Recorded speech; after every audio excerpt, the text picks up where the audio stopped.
గతంలో బీఆర్ఎస్ ప్రభుత్వం సర్పంచ్లకు నిధులు ఇవ్వకుండా ఇబ్బందులకు గురి చేసిందన్నారు మంత్రి ఉత్తమ్ కుమార్ రెడ్డి. సూర్యాపేట జిల్లాలోని కాల్వపల్లి తాండా నూతన గ్రామ పంచాయతీ అంగన్వాడీ భవనాలను ప్రారంభించారు.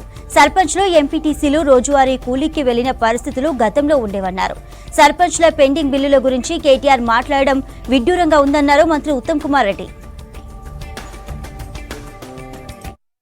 ఈ మధ్య గత ప్రభుత్వంలో ఉన్న కొంతమంది పెద్ద మనుషులు, మాజీ మంత్రులు గ్రామ పంచాయతీ వ్యవస్థ మీద మాట్లాడడం విడ్డూరంగా, వింతగా ఉంది. గ్రామ పంచాయతీ వ్యవస్థని, యావత్ స్థానిక సంస్థలని నిర్వీర్యం చేసింది, బలహీనపరిచింది గతంలో బీఆర్ఎస్ ప్రభుత్వం. 72వ అమెండ్మెంట్ తూట్లు పొడిచి వీళ్ళ హక్కులని, సర్పంచ్లది, ఎంపీపీలది, జెడ్పీటీసీలది, మున్సిపల్ చైర్మన్లది హక్కులు హరించింది గత బీఆర్ఎస్ ప్రభుత్వం. వాళ్ళకి నిధులు ఇవ్వలేదు, వాళ్ళు ఒక ఆత్మహత్య చేసుకునే పరిస్థితి తీసుకొచ్చింది. చాలామంది సర్పంచులు వాళ్ళ నిర్వాహకం వల్ల దివాలా తీసిండ్రు. తప్పనిసరిగా మా ప్రభుత్వంలో స్థానిక సంస్థలను బలపరుస్తాం.